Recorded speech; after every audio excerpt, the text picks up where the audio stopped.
abraço, minhas saudações fraternas e com votos de muita coragem para ultrapassarmos este período tão difícil que a humanidade, que o nosso planeta está a ultrapassar para melhorar.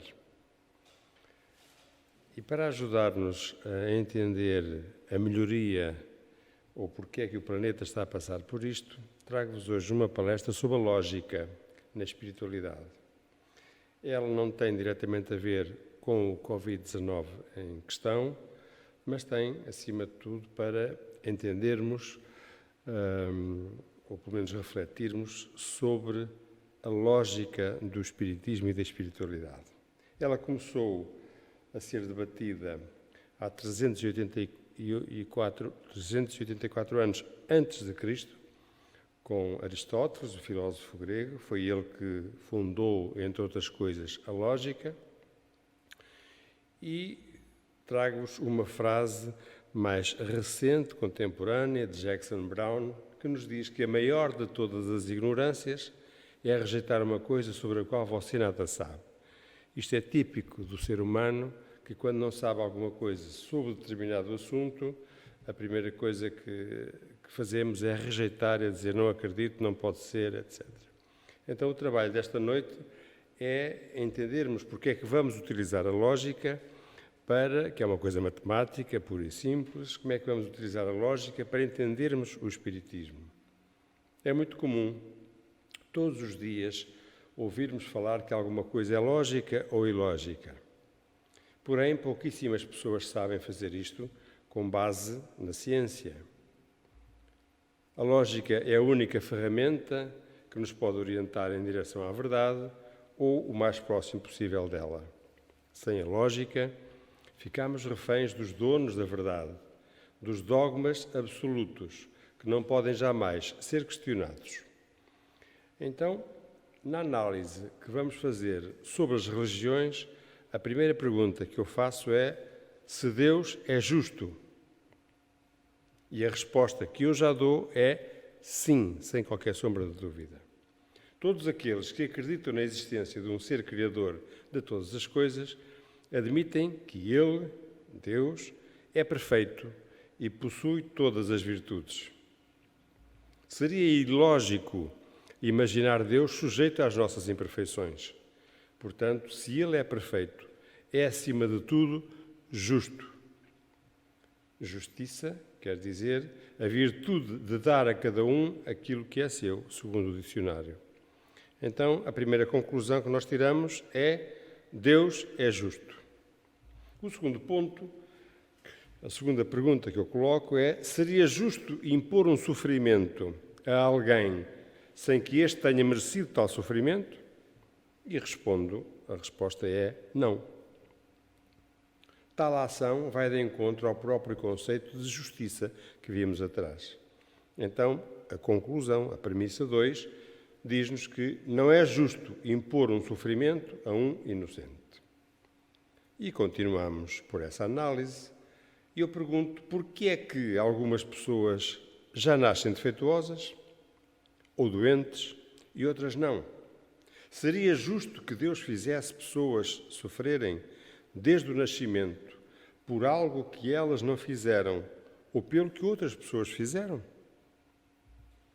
Qual a explicação para as pessoas que nascem defeituosas, paralíticas, doentes ou cegas, enquanto outras nascem perfeitas e saudáveis? Na foto do lado vemos duas crianças. Por que é que uma delas é perfeita e a outra paralítica de nascença?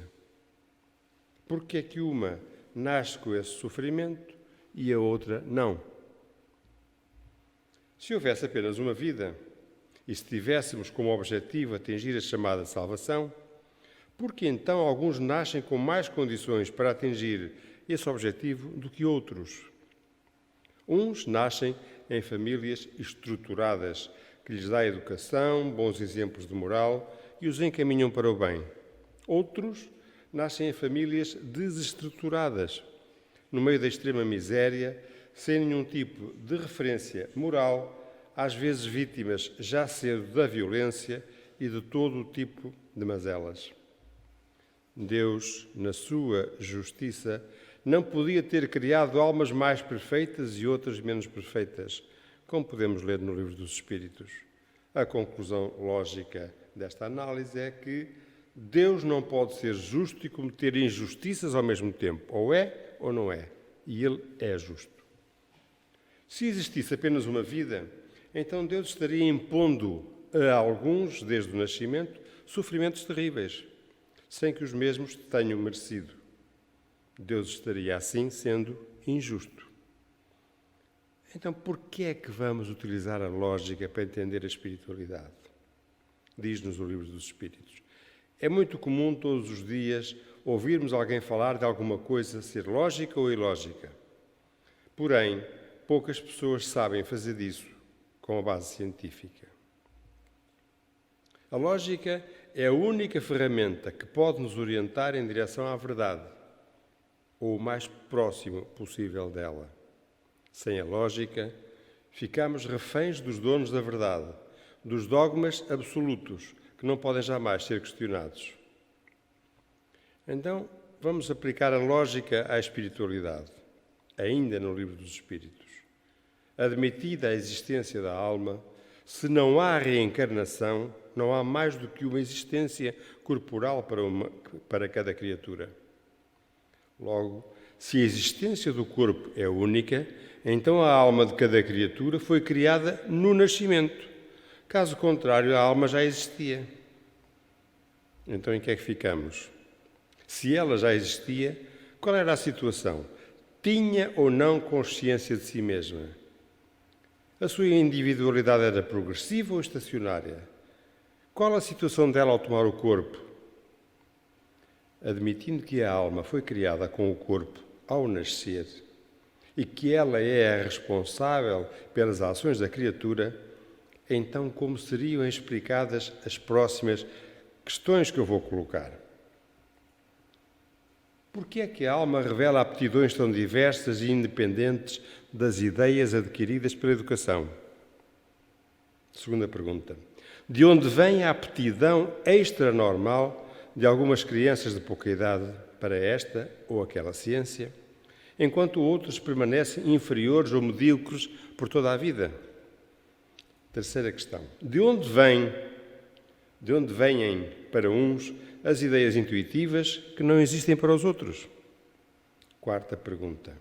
De onde vêm para certas crianças os impulsos precoces de vícios ou de virtudes, esses sentimentos inatos de dignidade ou de baixeza que contrastam com o meio em que nasceram?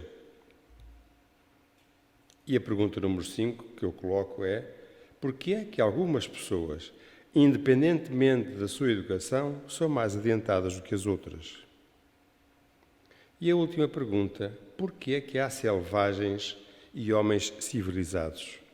Se tomarmos uma criança qualquer e a educarmos, enviando depois aos mais renomados colégios, faremos dela um Laplace ou um Newton? Como explicar estes dilemas? Ou as almas são iguais ao nascer ou não são? Quanto a isso, não há dúvida.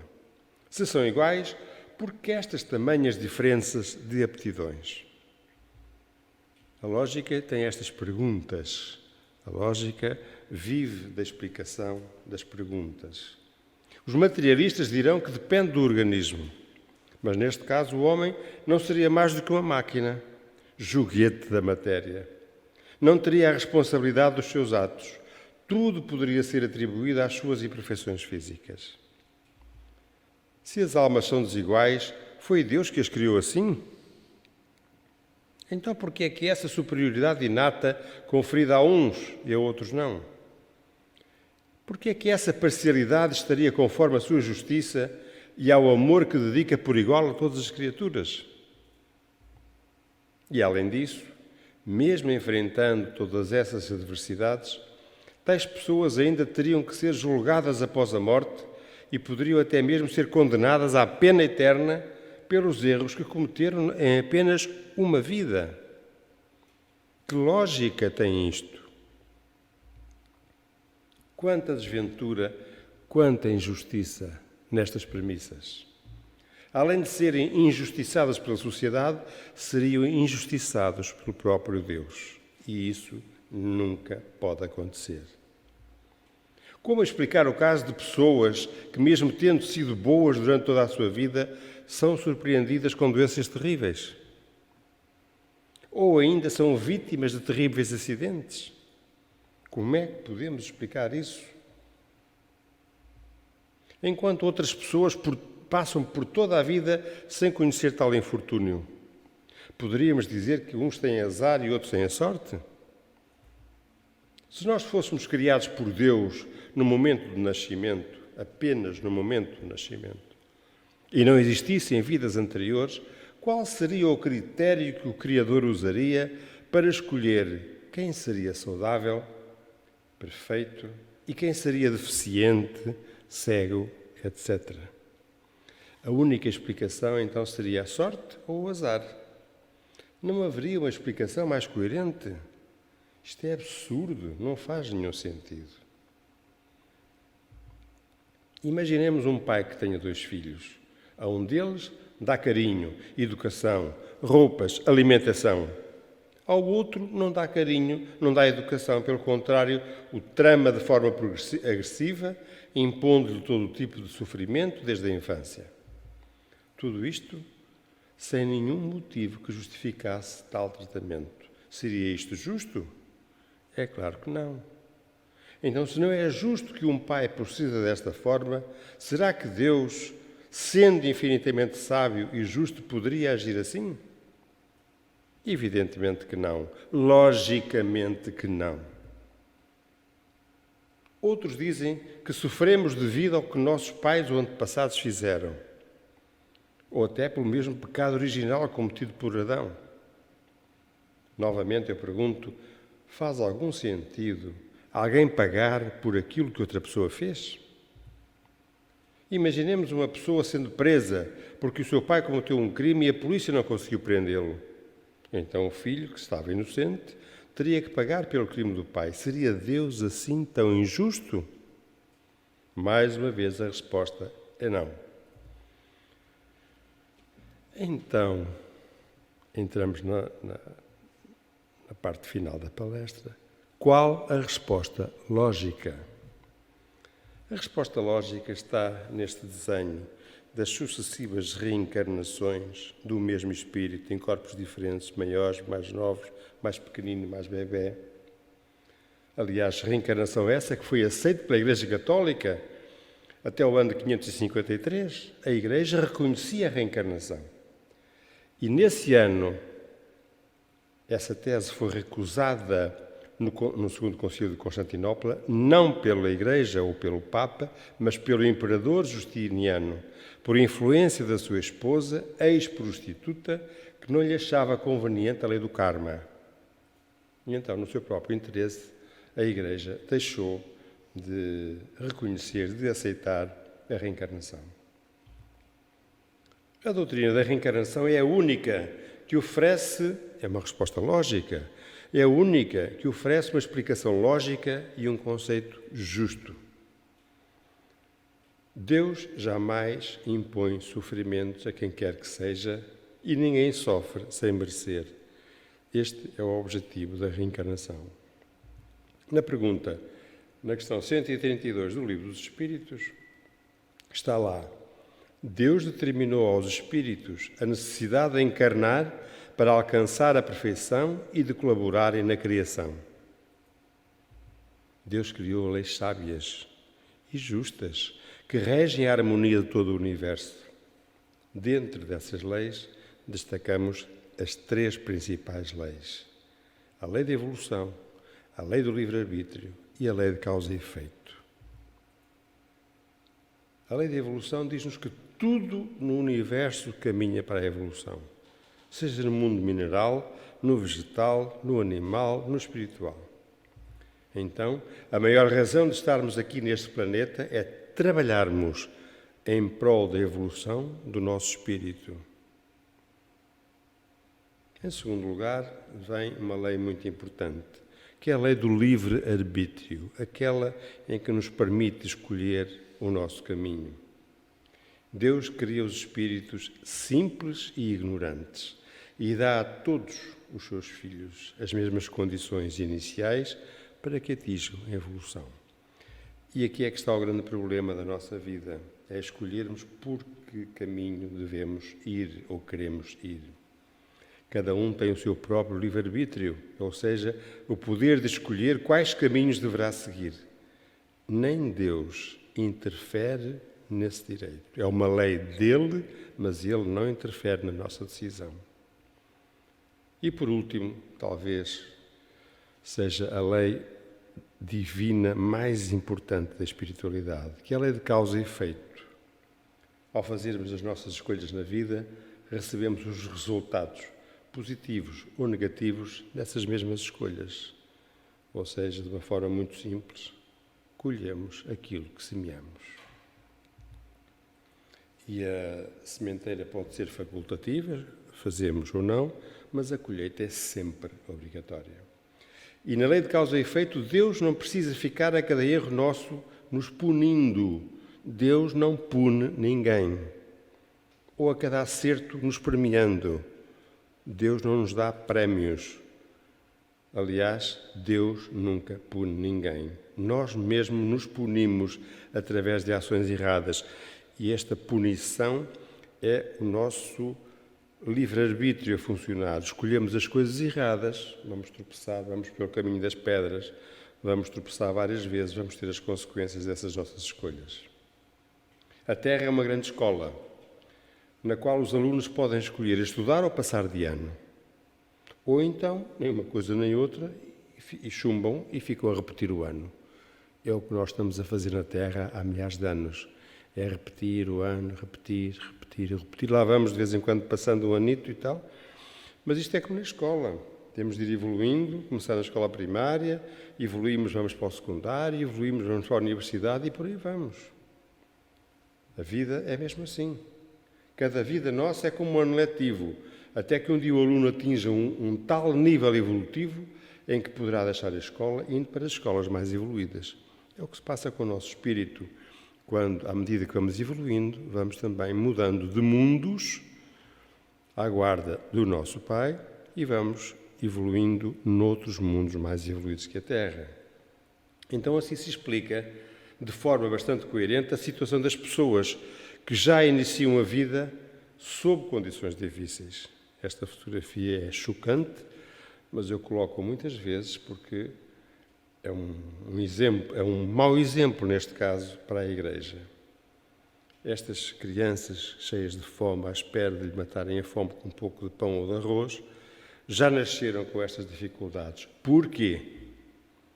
É essa a lógica da espiritualidade, é esta a lógica da reencarnação. Porque estão a cumprir determinadas, digamos,